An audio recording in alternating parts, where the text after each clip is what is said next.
Hey there, Science 8, Mr. B here. The reason for the gravelly voice is I picked up the flu on Saturday night, but I still wanted to make sure you guys got this lesson on density. So today will feel a little bit like a math class, but that's okay. Science and math are very intricately related. Density, as you recall, is the amount of matter that you have crammed more or less into a certain volume. And there's some pretty dense things on our planet. When you go to the dentist, for example, they put a lead apron on you. Lead is one of the most dense elements in the periodic table, and it protects you from radiation and X-rays that they pass through you. Another extremely dense element is gold. When you think about how heavy gold is, it's not just prized for its appearance. It's an extremely dense metal. Another one is mercury. Here's a statistic that will blow your mind. Mercury is about 13 times more dense than water. So if water weighs about 1 kilogram per liter, well, you can multiply that by 13 for mercury. Mercury is not that silver, or is not that red material in thermometers. It's actually that silver material that we used to use. So I should speak plainly on that. But anyways, here we go. I'll show you how to do these calculations. So first off, you'll see over here you have your what I call the DMV triangle. And it's a way of doing formulas if you're ever given 3 variables. Because density is equal to mass divided by volume. So the way this works is if you're looking for density, you can put your finger on the D and you'll see that the M is over the V. And it's simple formula work. Anything that you want to look for, you can find. Now, if something is over top of something else, what it means specifically is that density is equal to mass over volume. Okay, so over is implied division. So we'll do a quick little calculation here. If you take the mass of 158 grams, so that's the amount of matter it has. Be good for me there. Just going to switch styluses because that one's being a pain. 158 grams. If you divide that by 20 milliliters, then you can just crank out a quick calculation. So 158 divided by 20, and you should get 7.9 grams of matter in every milliliter of space. Okay, that's fairly dense. Neat thing is, there's fingerprints for density. Gold has its own density, lead has its own density, so when you get this number right here, it's characteristic of matter on our planet. We can use that to find out all sorts of values. Find for unknowns, which is what we'll be doing later this week. Here's another straight density question. I always write the formula. D equals mv. 108 grams in 30 milliliters. So I don't want to know how many grams in 30 milliliters. Just tell me a standard unit. Just tell me 1. So we'll just back this up. Divide it by 30, and you get 3.6 grams. Oops. There we go. 3.6 grams per, okay, that means divided into each milliliter.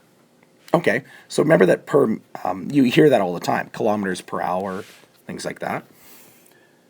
So a lot of these formulas just ask you to find the density, and we've done 2 of them, and I think they're pretty straightforward.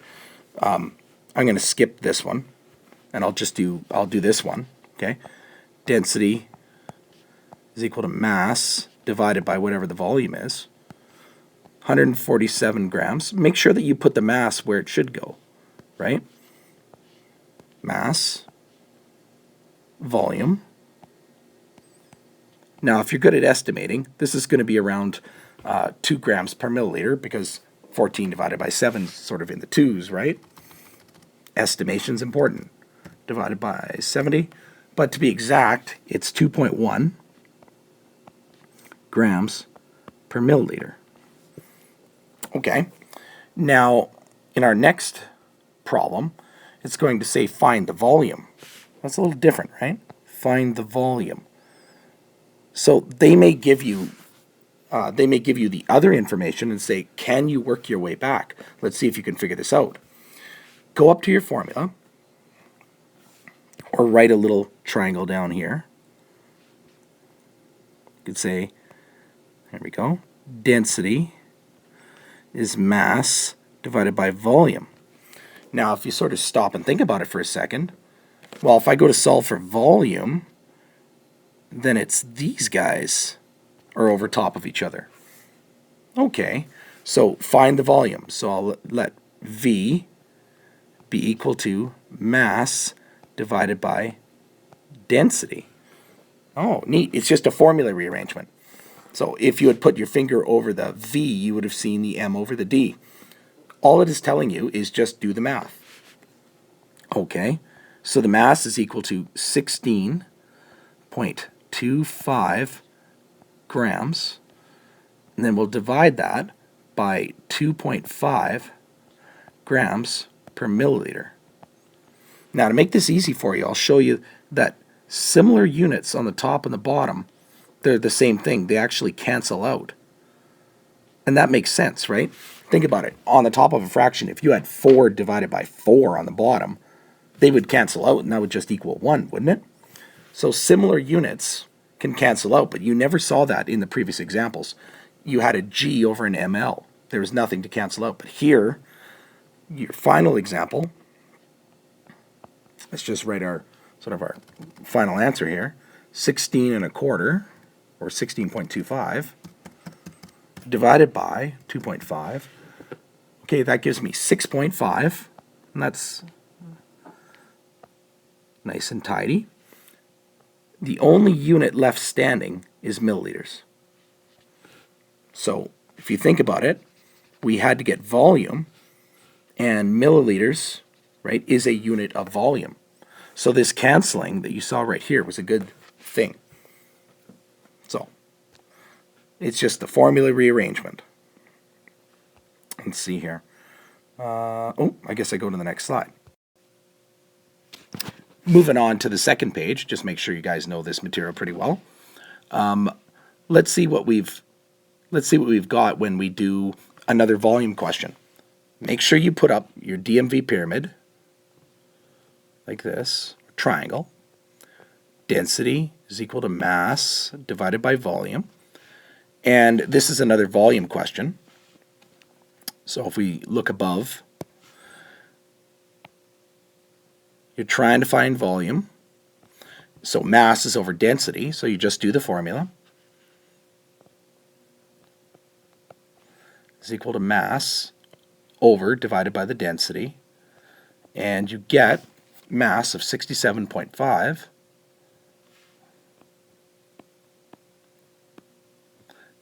Now that's grams, so it makes sense, right? That's its weight, divided by its density, which is 2.70 grams for each milliliter. So what does this equal? First thing I'd notice, the G's cancel because they're on the top and the bottom. There we go. And 67.5 divided by 2.7 gives you a grand total of 25. So let's back up and kind of think about what this means. It means if you took 67.5 grams and you divided it into, if it was in 25 milliliters, if that was the volume of space that it took up, this thing would have a density of 2.7 grams per milliliter.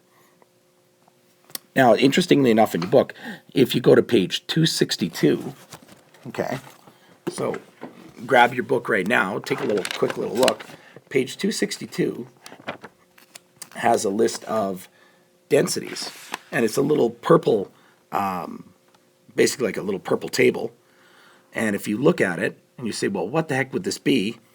Look for the density of 2.7, right? And you should be looking at aluminum, which has a density of 2.7 grams. Now it says per centimeter cubed. Now that's, just so you know, a cubic centimeter is the same volume as a milliliter.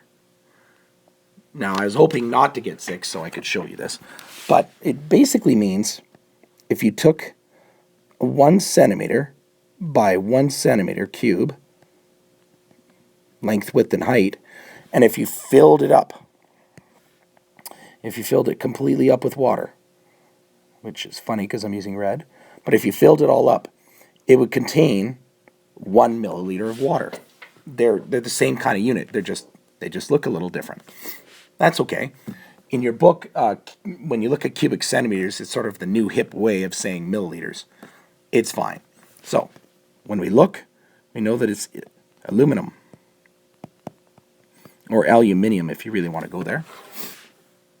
Okay, in page 262 of your book, if you look at gold, they're saying if you had this much gold in your hands, if you had 96.5 grams, well, how much space would that be taking up kind of in our universe? It's kind of a deep question, isn't it? So, you've got your DMV pyramid to save you, and you say, all right, well, I know how to set this up. Volume is going to be equal to these guys divided. So I know that I have the 96.5 grams of mass, but I don't know the density. Well, you can look it up. And you go to page 262, and there's let's just look through here for gold. Gold. I told you it was dense. For every milliliter or cubic centimeter of gold, imagine one of those little cubes weighing 19.3 grams. That's pretty heavy for a tiny little cube. So sometimes you have to go and look up one of these pieces of information. This is called a table of standard densities. It's chemistry, guys. We know exactly how dense these materials are. It's like their fingerprint. So if it's 19 point, let's make sure I get this right, 19.32, that's very fussy, grams. Now it says per centimeter cubed, but that's the same as milliliters, so let's give ourselves a break. Then let's just do a quick little calculation. So I'll pop this out. I got a little sort of calculator up here. 96.5 divided by 19.32, and it comes out to approximately 4.99. So I'm just going to round that up. I'll say that this is basically 5 milliliters. Those units cancel because they are the same. So you can say that's 5 milliliters of material, right? That's the volume. You could say it would, like a little cube that could hold 5 milliliters of volume. So you'll notice these questions, they look like they're getting harder and harder, but they're really not, because you can rearrange these formulas any old time. So let's do a couple more and make sure you guys are up to speed, okay? So, find the mass. All right. Mass, density, volume. This is a little bit different. Mass here is equal to these guys beside each other. So when they're beside each other, you don't divide. You multiply. So you say that mass is equal to D times, I'll use the dot for times, okay? You don't use an X because you've got so many little letters, right? You don't want to confuse things. Mass is equal to density times volume. Although it's misspelled, density is here, and the volume is given to you here. It's always a good idea in any problem to write out the information. So, 2.16 grams per milliliter times 20. milliliters. Now, technically, it'd be a little hard for you. You're trying to find mass, right? So you know your final answer is going to be in grams. Sometimes, and I've seen this happen with grade 8s, they get a little confused about what to do with this milliliter right here. Well, this is a division line here, guys, right there. This milliliter is technically on the bottom of a fraction. You can cancel it out here. And that makes sense because your final units, when you ask for mass, you wouldn't say volume units, you wouldn't say milliliters, you wouldn't say grams per milliliters, that's density. No, you want mass. So do the multiplication. And you're going to see that this would weigh, if it was this material, I don't know which one it is, but it's not that dense, but you've got about 20 milliliters of it in your hand. So that is going to weigh 43.2 grams. Sorry, I ran out of space there. So it says, what is this material? Well, even I don't know. When I look on page 262, I always look at density, right? And it told me its density was 2.16 grams per milliliter, which is the same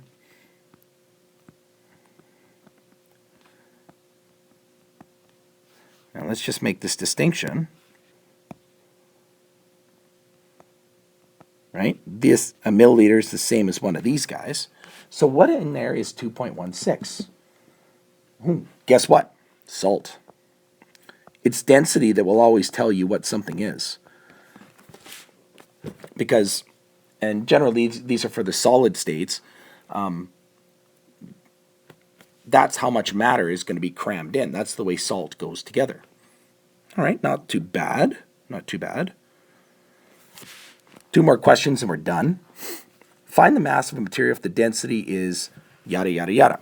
Okay. As soon as I see it ask for mass, I know what I have to do.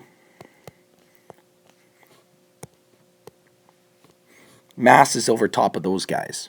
So mass is equal to density times volume.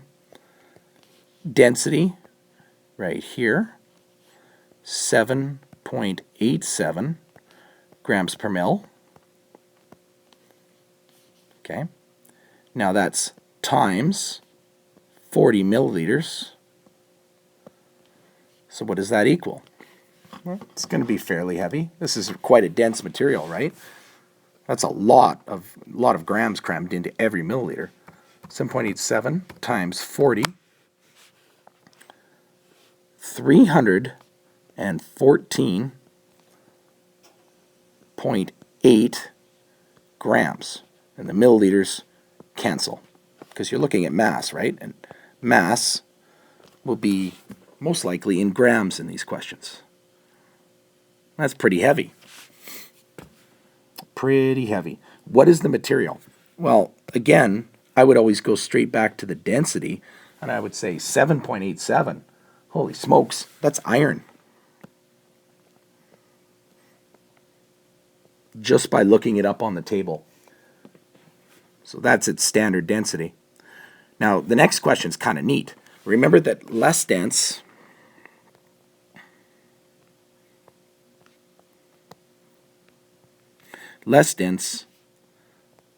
materials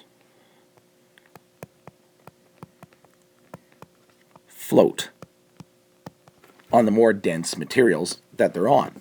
The reason you float in water is that you're not really as dense as water, so you can't push it out of the way. It holds you up because you can't kind of force it out of the picture. So, will iron float or sink in mercury? Well, the density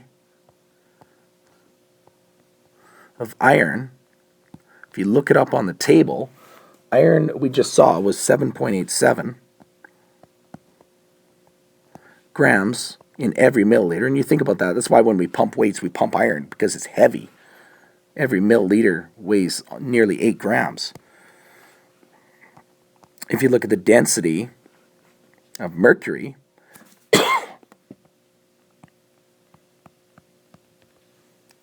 take a peek at that. On the table, you'll see that mercury is extremely dense. Kind of puts iron to shame, doesn't it? It is at 13.55 grams per milliliter. So you look at it and you say, holy smokes, like obviously mercury's way more dense. So as heavy and as you think of iron as being, if we set it up and they were, these guys were allowed to like float on top of each other, the iron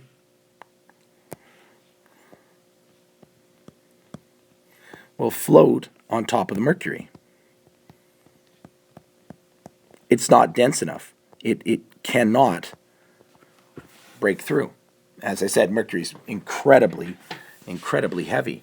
A metric ton of mercury weighs, if you look at 1,000 milliliters of this, think about this. If you had it 1,000 milliliters, okay, which is just 1 liter, okay,